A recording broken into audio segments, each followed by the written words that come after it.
Hello दोस्तों, नमस्कार। SM किसी चैनल में मैं आप सभी लोगों का दिल से बहुत बहुत स्वागत करता हूं।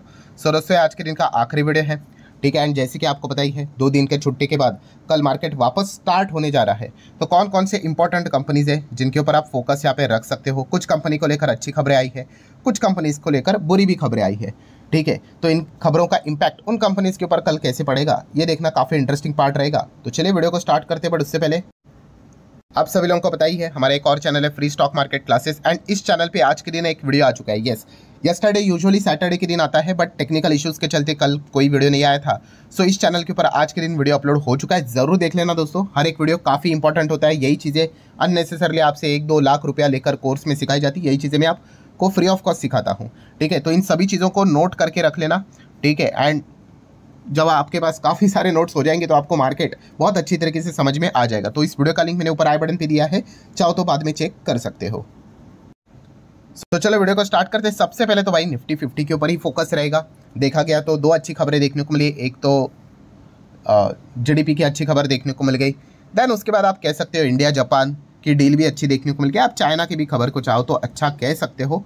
एंड टैरिफ को लेकर अगर हम लोग बात करें तो वो खबर एक्चुअल में देखा गया तो हमारे लिए कुछ काम की है नहीं। इसके ऊपर मैं ऑलरेडी वीडियो बनाकर आपको बता चुका हूं, ठीक है। सो इन अच्छी खबरें तो है, इतना तो हम यहाँ पे कह सकते हैं। इस पॉइंट को लेकर कल मार्केट में क्या अच्छा माहौल देखने को मिलेगा, क्योंकि बियर वालों ने तो भाई पूरा बैंड बजा के रखा है। पिछले 5 ट्रेडिंग सेशन में 2% से ज़्यादा तोड़ दिया मार्केट को।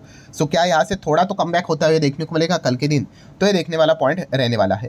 पेटीएम को लेकर सर काफ़ी हंगामा मच रहा है। 31 तारीख से पेटीएम बंद हो जाएगा। 31 मतलब आज से ही बंद हो जाएगा। तो दोस्तों अगेन कहना चाहूँगा, यहाँ पे ये अफवाह है, पेटीएम कोई शट डाउन होने वाला है नहीं। हाँ, बट कुछ चेंजेस होने वाले हैं। अब किस में चेंजेस होने वाले हैं, क्या हर एक को लिए चेंज हो गए? नहीं। यहाँ पे आप कह सकते हो only users with the recurring payment, जो यूज करते हैं @पेटीएम यूपीआई हैंडल, जैसे कि आप सब्सक्रिप्शंस लेते हो, ठीक है, उनको यहाँ पे हम कह सकते हैं दोस्तों क्या करना पड़ेगा, स्विच करना पड़ेगा न्यू हैंडल के ऊपर, ठीक है, बाय 31 अगस्त मतलब आज तक, ठीक है। वरना कल से आप नहीं कर पाओगे। एंड जो नॉर्मल यूजर्स है जो कि रेगुलर पेमेंट करते हैं, भाई वो कंटिन्यू करेंगे, कोई दिक्कत की बात नहीं। अभी आप बोलोगे कि थोड़ा सा और डिटेल में बता दो कि रिकरिंग पेमेंट मतलब क्या, तो बहुत ही सिंपल है। जो पेटीएम यूपीआई हैंडल था आपका, जैसे कि यूट्यूब के लिए हो सकता है, कोई गूगल स्टोरेज के लिए आप इस्तेमाल करते थे ना, हाँ ये चीज़ें रुकने वाली है, ठीक है। बाकी आप यूपीआई पेमेंट करते होंगे स्कैन विन करके, उससे कोई आपको दिक्कत यहाँ पे नहीं होगी। जो चीज़ें आप यहाँ पे देख सकते हैं, देखिए, affected user should use a new handle like PTHDFC मतलब @PTSBI, इस प्रकार की चीज़ें आप अभी आपको यहाँ पे यूज़ करना पड़ेगा सब्सक्रिप्शन के लिए, ठीक है। आप देख सकते हैं there is no impact on regular UPI transaction, shop payment और वॉलेट फॉर मोस्ट यूज़र, ठीक है। सो जो सब्सक्रिप्शंस वाले हैं उनके लिए वो चीज़ें यहाँ पे उनको बदलनी पड़ेगी। बाकी लोगों को कोई चिंता करने की आवश्यकता नहीं। एंड जो बातें बोली जा रही पेटीएम बंद हो रहा है, भाई ये तो एकदम बेवकूफ़ी वाली बात है। ऐसा कुछ भी यहाँ पे है नहीं, ठीक है। मार्केट में इस प्रकार का थोड़ा एग्जैजरेशन कुछ बहुत ही ज़्यादा चलता है। एनीवेज, रिलायंस के ऊपर कल फोकस रहेगा। आप सभी लोगों को पता है इनका एजीएम देखने को मिला था। वैसे ही फ्राइडे के दिन ही एजीएम 2 बजे स्टार्ट हुई थी, 1.5 घंटे तक स्टॉक अच्छा खासा तोड़ भी चुका था। इसके ऊपर मैं डिटेल वीडियो बना चुका along with the reason, but still post मतलब मार्केट बंद होने के बाद भी रिलायंस की एजीएम चल ही रही थी। सो ओवरऑल कंप्लीट एजीएम हो चुके हैं। तो इस पॉइंट को लेकर कल के दिन रिलायंस में क्या कोई रिएक्शन देखने को मिलता है, ये एक इंटरेस्टिंग पार्ट रहेगा। रिलायंस में जो रिएक्शन होगा वो जेएफएस में भी थोड़ा बहुत पॉसन हो ही जाता है, क्योंकि जेएफएस का अभी भी आप कह सकते हो पूरी तरीके से फुल स्विंग में बिजनेस तो स्टार्ट नहीं हुआ है। तो रिलायंस इंडस्ट्री के शेयर्स ये होल्ड करते ही आप सभी लोगों को पता है। तो मार्केट कैप में एक बड़ा वेटेज रिलायंस का देखने को मिल जाता है। तो रिलायंस जिस डायरेक्शन में मूव करता है वो जेएफएस को भी थोड़ा उसी डायरेक्शन में मूव लेकर चलता है। जब जब जेएफएस का बिजनेस आगे बढ़ते चला जाएगा, फिर ये हम लोग को वॉलेटिलिटी कम होते हुए देखने को मिलेगी। अदानी गैस के ऊपर फोकस रख सकते हैं, बिकॉज आपको पता है हाल ही में ये एफएनओ से बाहर हुआ था, और भी स्टॉक्स हुए थे, बट उसके बाद अदानी टोटल में हम लोगों को यहाँ पे अदानी गैस में लगातार गिरावट देखने को मिली थी। देन ऑटो कंपनियां फोकस में रहेंगी, क्योंकि कल के दिन आपको पता है ऑटो कंपनी के आंकड़े आने वाले हैं। सो 2 व्हीलर 3 व्हीलर की बात करें, Eicher motor, Tata, TVS, Bajaj, Maruti, Ashok Leyland, Hero, Mahindra, स्कॉट, लंबी लिस्ट है दोस्तों। हुंडई को लेकर जितने भी, ठीक है, सब रडार के ऊपर रहेंगे कि इनके आंकड़े कैसे आते हैं। पहले से ही आप सभी लोगों को पता है इनकी हालत खराब, ठीक है। देन उसके बाद सरकार ने एक अनाउंसमेंट कर दी जीएसटी को लेकर कि दिवाली के दिन यहाँ पे हम आपको तोहफा देंगे, जीएसटी कम होगा। तो सब लोगों ने बोल दिया कि भाई क्यों अभी गाड़ी बुक कर ले, जीएसटी यहाँ पे नीचे आएगा, आराम से 2 महीने के बाद खरीद लेंगे, सस्ती मिल जाएगी। तो इनके और बैंड बज गई। इसलिए सरकार को काउंसिल की मीटिंग जल्द बुलानी यहाँ पे पड़ी, इसी हफ्ते आप सभी लोगों को पता ही है।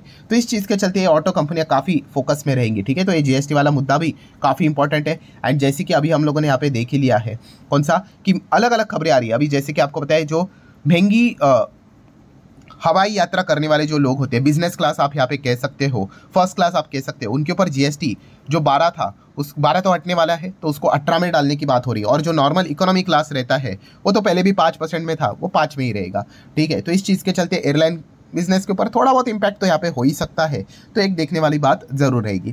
दैन अगर बात करें तो एक डिटेल वीडियो इसके पहले का आप देख ही चुके होंगे कि जो लग्जरी हाउस है उनके ऊपर भी जीएसटी डायरेक्ट 40% करने की बात कर रहे हैं, तो एक देखने वाली बात रहेगी, ठीक है। जैसे कि लास्ट वीडियो में ये सारी चीज़ें मैं आपको बता ही चुका हूँ, या अब होगा नहीं होगा वो तो बात की बात है। दैन अगर हम लोग ऑटो इंडस्ट्री का एक और दर्द सामने आ रहा है, कौन से ऑटो वाले, मतलब जो लग्जरी गाड़ी वाले हैं ना भाई, वो परेशान हो चुके हैं। वो कह रहे सरकार को भाई आप क्लैरिटी दे दो जल्द से जल्द, भाई फेस्टिवल सीजन आ रहा है, ठीक है। ये तो हमें पता है लॉजिकली कि 28% का जीएसटी हटेगा तो नॉर्मल जो गाड़ियां है भाई वो 40 में तो नहीं जाएंगी, ठीक है। पहले से गाड़ियां बिक नहीं रही है, इन्वेंट्री 2 महीने के ऊपर चली गई है, ठीक है। एंड अगर उसको 40 में डाल दिया तो हो गया कल्याण।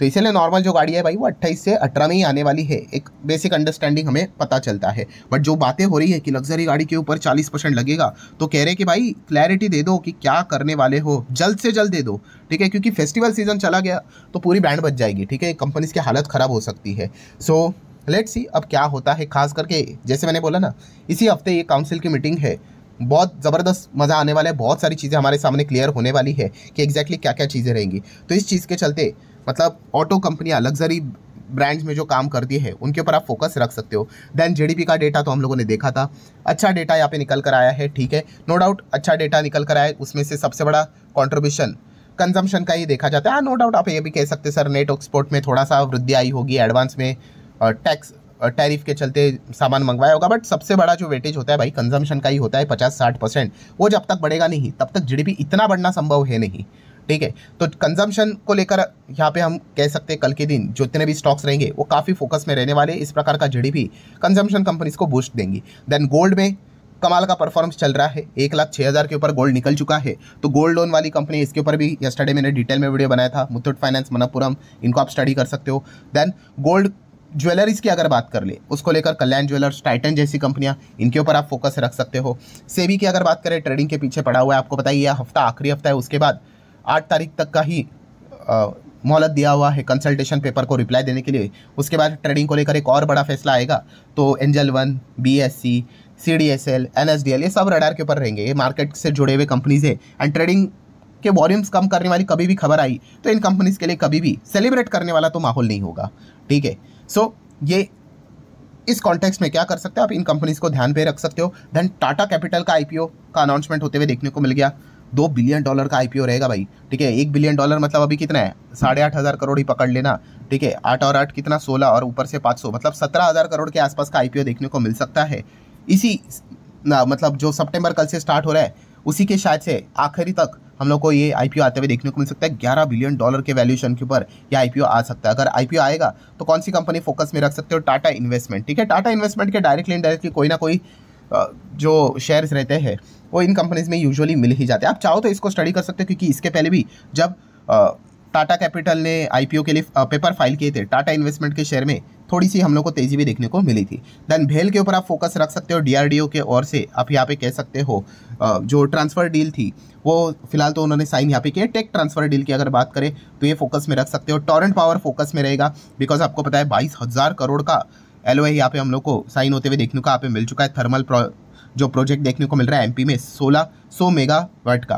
देन पीजी इलेक्ट्रोप्लास्ट की अगर बात कर ले तो आप यहाँ पे देख सकते हैं 1000 करोड़ का एमओयू उन्होंने साइन किया है महाराष्ट्र गवर्नमेंट के साथ, ठीक है।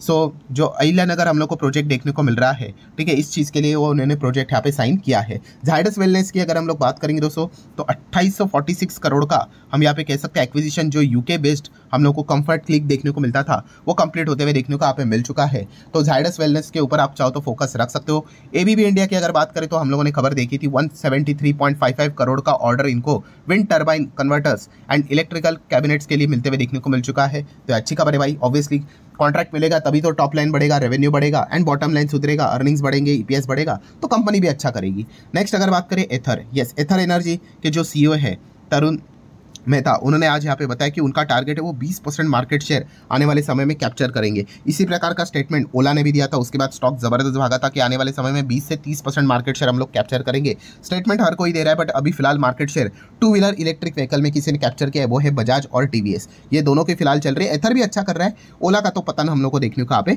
मिल रहा है। सो ठीक है दोस्तों, जितने भी इंपॉर्टेंट पॉइंट्स थे वो सारे यहाँ पे मैंने कवर कर लिए। वीडियो हेल्पफुल लगा होगा, चाहो तो लाइक एंड शेयर कर सकते हो। मिलते हैं कल, तब तक के लिए बाय बाय।